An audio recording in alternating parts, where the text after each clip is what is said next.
শান্তর কথা বলছিলেন, শান্তর ব্যাটিং এর ক্ষেত্রে আহ, হয়তো একটা প্রেসারের ছাপ দেখা যাচ্ছে, এবং সেটা কি আসলে তার রান না করতে পারার ছাপ, নাকি তার ওপর ক্যাপ্টেন্সিরও যে একটা এক্সট্রা বার্ডেন আছে সেটার কারণে হচ্ছে?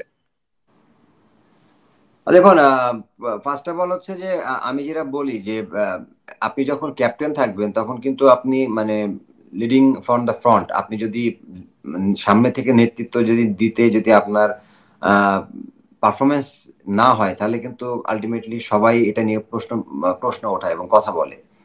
তো আমার মনে হয় যে যখন আপনি অ্যাজ এ লিডার আপনি যখন নিজে পারফর্ম করবেন তখন দলকে আপনাকে চালানোর জন্য আরো সহজ হয়ে যায় এবং আপনার কথার ওই ভ্যালু থাকে। তো আমি জানি না, হয়তো এই সিচুয়েশন এখন আসে নাই শান্তর ক্ষেত্রে। অবভিয়াসলি শান্তর ব্যাপারে সবাই অনেক পজিটিভ কথা বলতেছে ওখান থেকে, কোচ, এক্স প্লেয়ার, রানিং প্লেয়াররা, সিনিয়র প্লেয়াররা।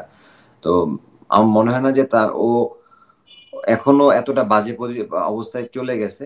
বাট এটাও ঠিক যে আপনি যদি রান না করতে থাকেন তাহলে কিন্তু এটা একটা সময় কথা উঠবে এবং কথা হবে, যেটা আপনি নিজে থেকেই ফিল করতে পারবেন যে না, আমি ক্যাপ্টেন হিসাবে যখন কিছু না করতে পারি তাহলে তো আমার টিমের জন্যই আসলে বাজে একটা মানে ইম্প্যাক্ট পড়তেছে। আমার এই জায়গা থেকে ও নিজেই চিন্তা করছে এবং নিজেই হয়তো বা আন্ডার প্রেসারে নিচ্ছে। লিটনের যে ইনিংসটা তিনি খেলেছেন, 38 বলে 36 রান করেছেন, যেটা বলা যায় সময় উপযোগী ছিল, দলের কাজে এসেছে। সিচুয়েশন বুঝে দল যখন টপ অর্ডার ব্যর্থ হলো, তিনি সেখান থেকে অ্যাঙ্কর রোল প্লে করা যেটাকে বলে, হয়তো তেমনটাই করেছেন। এবং 38 বলে 36 রানের তার ইনিংসের সাথে লিটন যেটা করেছেন, তাওহিদ হৃদয়ের সাথে তার পার্টনারশিপ হচ্ছে 63 রানের 38 বলে। তো লিটনের এই ইনিংসটাকে আপনি কিভাবে রেট করবেন, ইভেন দো এটা স্লো ইনিংস ছিল? না, স্লো ইনিংস আমি বলবো না, কারণ দেখেন আপনি যদি সিচুয়েশনের সাথে যদি অ্যাডজাস্ট করে ব্যাটিং করেন আপনি আহ, তাহলে তো ওইটাকে আপনি স্লো ইনিংস বলতে পারেন না। আপনি আপনার টিমের সিচুয়েশন এখন ব্যাটিং বলতেছে আপনাকে 70, 80 বা 90 স্ট্রাইকে ব্যাটিং করা। আপনি যখন 30 স্ট্রাইকে ব্যাটিং করবেন দ্যাট মিনস আপনি স্লো স্ট্রাইকে ব্যাটিং করছেন, যেটা আপনাকে ডিমান্ড করবে আপনাকে ওইভাবে খেলতে হবে। এখন 80, 90 স্ট্রাইক রেটে ব্যাটিং দরকার, আপনি ব্যাটিং করতে চাচ্ছেন 200 স্ট্রাইক রেটে, তাহলে তো সম্ভব না।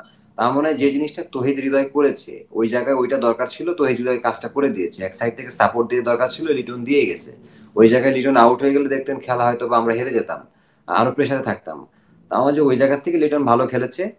বাট হ্যাঁ, আমরা এটা বলতে পারি যে আপনি এটা বলতে পারেন যে তহিদ হৃদয়ের যে ব্যাটিংটা লিটনও করতে পারতো। হ্যাঁ, এটা তারও সে অ্যাবিলিটি আছে, করতে পারতো। বাট এটাও আমাদের বুঝতে হবে যে লিটন কিন্তু আন্ডার প্রেসারে সে অনেকদিন রানে নাই এবং সেই মানে ছন্দে নাই। তো আমার মনে হয় যে কালকের ইনিংসটার পর থেকে লিটনের কিছুটা হলেও কনফিডেন্স। নগদে 500 টাকা বা তার বেশি পেমেন্টে পেতে পারেন ঢাকায় জমিসহ 20 কোটি টাকার পুরস্কার। নিজের ভেতরে তৈরি হয়েছে এবং পরবর্তী ম্যাচগুলোতে তাকে আত্মবিশ্বাস দিবে।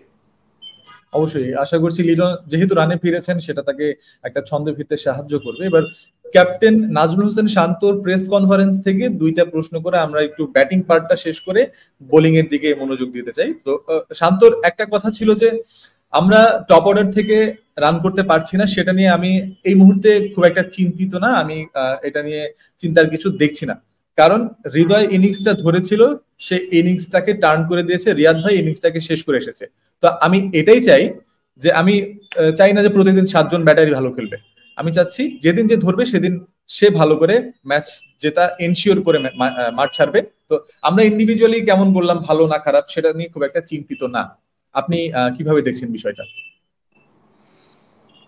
না, অবভিয়াসলি এটা তো নর্মালি একটা প্ল্যান থাকে একটা টিমে। এখন 11 জন প্লেয়ারই কিন্তু ভালো খেলবে না, বা ব্যাটসম্যান যারা থাকে সবাই ভালো খেলবে না। যেদিন যে ভালো খেলবে তার দিন সে ওই খেলাটাকে শেষ করবে, এটাই নর্মালি নিয়ম। এটা আমরা সব জায়গাতেই খেলি, এটা ইন্টারন্যাশনাল কেন, আমি আপনার ডোমেস্টিক ক্রিকেটেও একই নিয়মই থাকে যে যে যেদিন ব্যাটিং করবে ওই জন্য এটা শেষ করে। আর প্রত্যেকটা প্লেয়ারে একদিন ভালো দিন যাবে না। আমার এই কথাটা ঠিক বলেছে, but at the same time যে যদি আপনি সিভিয়ারলি যদি খারাপ মানে কনসিস্টেন্সি ভাবে যদি ফেলিয়ার হতে থাকেন তাহলে কিন্তু ওই যে মানুষগুলা প্রত্যেকদিন ভালো করতেছে ওদের উপরে একটা প্রেশার চলে আসতেছে।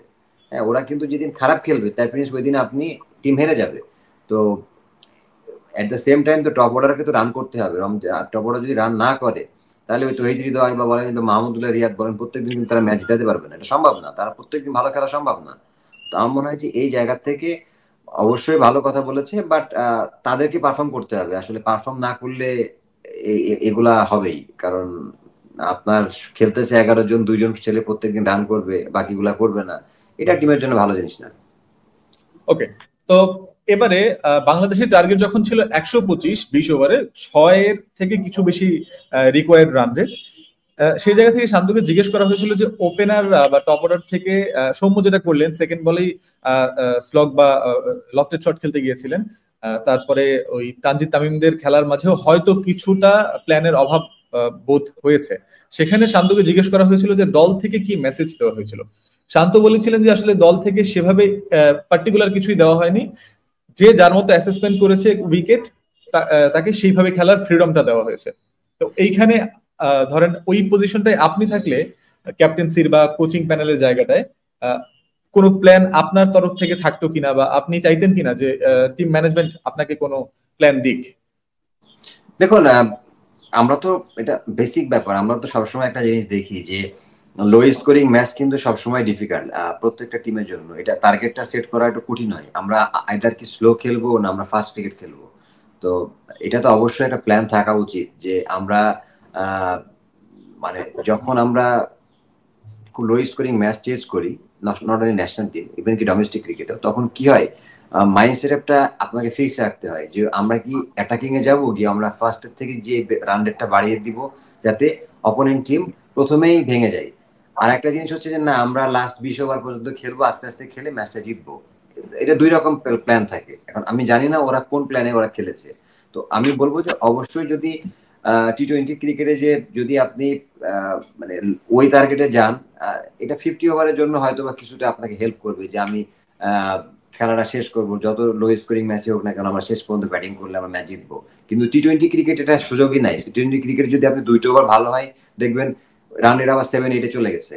সো 120 বা 130 রান যে একেবারে কম টি-20 ক্রিকেট তাও না। কিন্তু আমার মনে হয় যে প্ল্যানটা যে কথা বলেছে যে এটা অবশ্যই একটা প্ল্যান থাকা উচিত যে আমরা মানে আমরা অ্যাটাকিং এ যাব না আমরা নরমাল ওয়েতে খেলবো।